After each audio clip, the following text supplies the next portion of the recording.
Hello guys, on se retrouve aujourd'hui pour une nouvelle vidéo. Alors pour celles et ceux qui me connaissent pas, je m'appelle Amel et j'ai lancé cette chaîne YouTube il y a maintenant 1 an pour surtout parler de la vie d'expatrié à Dubaï, mais aussi partager mes passions comme le voyage ou mes réflexions sur la vie de trentenaire. Et honnêtement, je pensais pas que cette chaîne elle connaîtrait un petit succès aussi vite. Aujourd'hui vous êtes plus de 40 000 à me suivre. Donc voilà, ce que j'avais envie de faire dans cette vidéo aujourd'hui, c'était de juste me poser devant la caméra pour vous parler et pour vous faire un petit bilan de cette année écoulée sur YouTube. Vous parler du positif comme du négatif, vous expliquer les raisons qui m'ont poussé à me lancer sur YouTube, vous parler aussi un petit peu des backstage de YouTube sans langue de bois, et surtout de vous dire, est-ce que ça en vaut la peine ou pas de se lancer sur YouTube. Et avant de commencer, comme d'hab, n'hésitez pas à vous abonner à ma chaîne ou à me suivre sur Instagram si c'est pas déjà fait. Alright, c'est parti.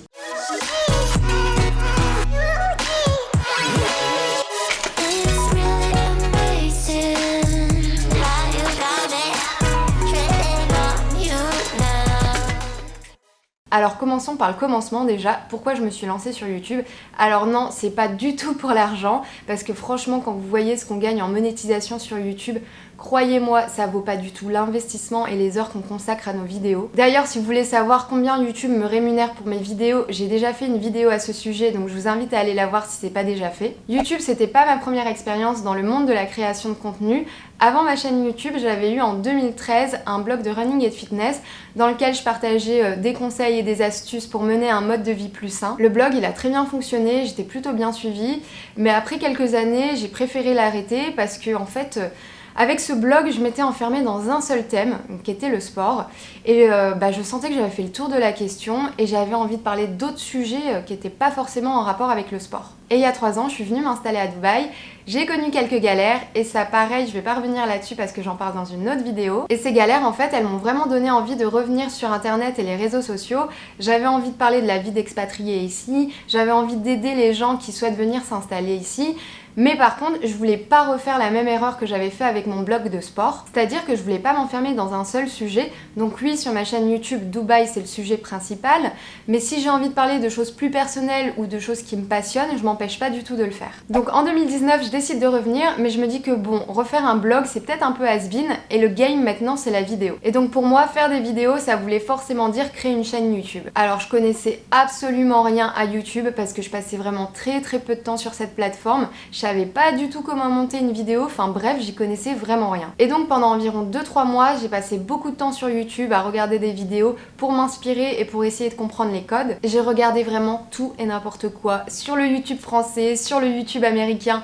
J'ai vu des trucs que j'aurais préféré pas voir et j'ai passé beaucoup de temps aussi à regarder des tutos sur comment éditer des vidéos. Et bref, après tout ce temps passé à regarder des vidéos, j'ai compris ce que j'aimais et ce que j'aimais pas et j'avais une idée plus précise du type de vidéo que je voulais réaliser pour ma chaîne. Et ce que je voulais faire en fait, c'était des vidéos pour des gens qui me ressemblent, c'est-à-dire des gens qui n'ont pas forcément le temps de regarder des vidéos pendant des heures. J'aime pas le blabla, donc c'est pour ça que mes vidéos elles sont toujours concises et synthétiques parce que j'ai tout simplement pas envie de vous faire perdre votre temps. Ma chaîne YouTube en fait, c'est vraiment le reflet de ma personnalité.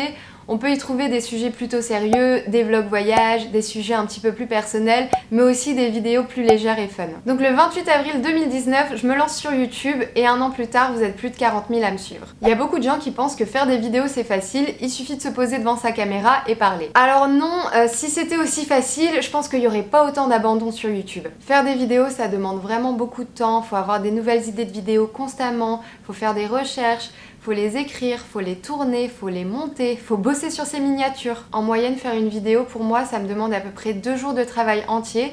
YouTube, c'est pas mon métier, donc c'est vraiment quelque chose que je fais sur mon temps libre. Et quand je me suis lancée sur YouTube, je me suis imposé une règle, publier une vidéo au moins 1 fois par semaine, parce qu'une des clés du succès sur YouTube, c'est la régularité. Donc depuis 1 an, c'est vraiment une routine et une rigueur que je me suis imposée, mais c'est pas toujours facile parce que même si j'adore faire des vidéos, ça me demande beaucoup de temps, je gagne presque pas d'argent et parfois les vues, elles sont pas au rendez-vous. Donc on peut très facilement se démotiver et avec le temps arrêter de publier. Et je vous avoue que moi j'ai eu une très grande démotivation pendant le confinement. Juste avant la crise du Covid, j'avais plein de super projets de vidéos, j'avais plein de nouveaux sujets sur Dubaï et puis voilà, du jour au lendemain on s'est tous retrouvés confinés et j'ai dû mettre mes projets en stand-by. Donc il a fallu que je m'adapte, que je réfléchisse à d'autres sujets, je prends mon mal en patience et je reviendrai avec ces projets dans les prochains mois. Une autre difficulté à devoir gérer quand on est sur YouTube, c'est nos amis les haters. Alors ça je vous avoue que moi j'y étais pas vraiment préparée au départ. Et moi faut dire que les haters ils m'adorent parce que c'est vrai, j'avoue que souvent je tends le bâton pour me faire battre. J'aborde des sujets qui font souvent débat, qui divisent, qui font polémique, comme la ville de Dubaï ou le fait d'être célibataire à 30 ans. Au début, les méchants commentaires, je vais pas vous mentir, je vous avoue, ça m'a touchée.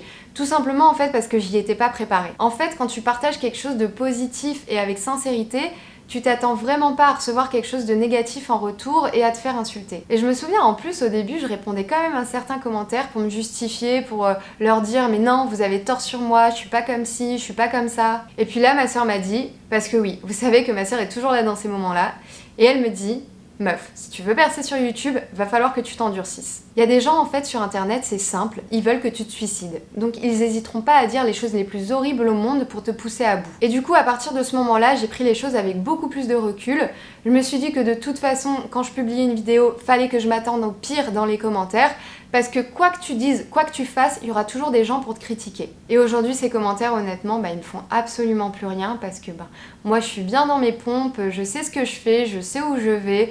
Ces commentaires, aujourd'hui, je les prends avec beaucoup d'humour. J'en ai même fait une vidéo. Et puis, faut aussi dire que ça représente vraiment une partie infime des commentaires que je reçois quotidiennement. Parce que, heureusement, la plupart des gens sont quand même bienveillants. Et avant de me lancer sur YouTube, c'est vrai aussi que j'avais surtout peur de ce que mon entourage allait penser de mes vidéos. En fait, je m'en foutais royalement de me faire juger par des gens que je connaissais pas, mais par contre ma famille, mes amis, mes collègues, mes connaissances, là ça me faisait quand même un petit peu flipper. Et pour ce qui est de ma famille et mes amis, c'est vraiment eux qui ont été mon premier soutien quand je me suis lancée sur YouTube. Quand j'en ai parlé à ma soeur et mes parents, mais ils m'ont dit mais go, vas-y, lance-toi, on croit en toi, on est à 100% derrière toi. Avec mes meilleurs amis, pareil, vas-y, lance-toi, c'est une super idée, de toute façon t'as rien à perdre. Et puis il y a ceux qui quand tu leur dis que tu te lances sur YouTube, ils vont être en mode ah, tu te lances sur YouTube? Tu penses que c'est une bonne idée, mais t'as pas peur de t'exposer comme ça? Mais y a pas un peu trop de concurrence sur YouTube? Enfin, franchement, il n'y a pas beaucoup de chance pour que ça marche. Et puis ce sont ces mêmes personnes qui, quand elles voient que finalement ça fonctionne, elles vont jamais te féliciter ou liker tes posts et vidéos. Donc c'est là où tu comprends que dans ton entourage, tout le monde n'est pas bienveillant. Il peut y avoir beaucoup de jalousie. Il y a certaines personnes qui veulent te voir échouer parce qu'en fait, ton succès, ça touche leur petit ego. Donc me lancer sur YouTube, ça m'a aussi permis de voir qui voulait ma réussite et qui voulait mon échec. J'ai l'impression que le métier de youtubeur, ça fait fantasmer beaucoup de gens parce que c'est vrai que quand on entend les salaires de certains gros youtubeurs comme Squeezie ou Cyprien, il y a des gens qui se disent non mais attends, en fait ces mecs là ils font juste rigoler devant la caméra et ils gagnent des millions. Sauf que ces mecs ils sont pas arrivés là où ils sont aujourd'hui juste en se tournant les pouces. Même si vous n'en avez pas l'impression, il y a énormément de travail derrière leurs vidéos et c'est vraiment des personnes qui ne s'arrêtent jamais. Moi personnellement je me suis pas lancée sur YouTube pour en faire mon métier et après 1 an sur YouTube je maintiens que je ne veux toujours pas en faire mon métier. Parce que si tu veux vivre uniquement de YouTube, tu peux pas compter sur la monétisation parce que ça rapporte pas assez, donc le seul moyen c'est de faire des partenariats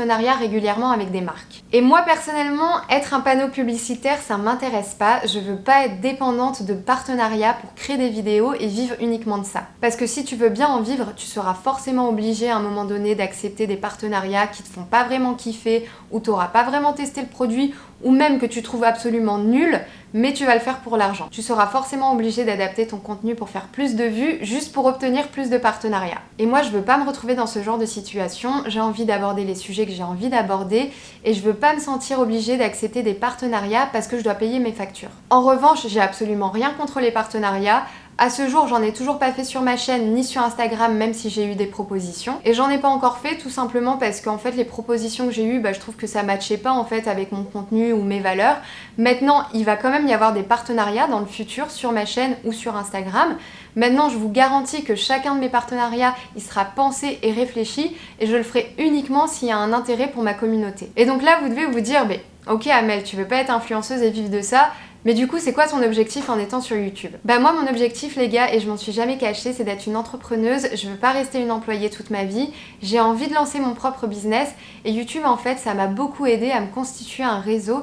Et je sais que ça va beaucoup m'aider aussi le jour où je vais lancer mon business. Donc oui, je veux pas être influenceuse, mais je veux être une femme d'affaires influente. Elle est là la nuance. Honnêtement, j'espère rester aussi longtemps que possible sur YouTube, même si cette année, je vais devoir relever de nouveaux challenges entre mon travail, mes projets d'entrepreneuriat et la création de vidéos. Et là, si tu me regardes et tu te demandes encore si tu dois te lancer sur YouTube, je te réponds, mais go, go, go, lance-toi, tu n'as absolument rien à perdre. Maintenant, je te dis pas que ça va être facile, ça va te demander du travail, de la rigueur et de la régularité popularité. Tu vas sûrement rien gagner niveau argent au début, mais crois-moi, ça peut t'amener plein d'opportunités et de rencontres qui pourront changer ta vie. Alright, c'est la fin de cette vidéo les gars. Je conclurai juste en vous remerciant de tout le soutien et de tous les messages d'encouragement que je reçois au quotidien, parce qu'il faut pas oublier, mais sans vous, je pense que ça fait longtemps que j'aurais perdu ma motivation à faire des vidéos. N'hésitez pas à liker, commenter, partager cette vidéo si ça vous a plu, à vous abonner à ma chaîne ou à me suivre sur Instagram si c'est pas déjà fait. Je vous dis à très vite pour une nouvelle vidéo.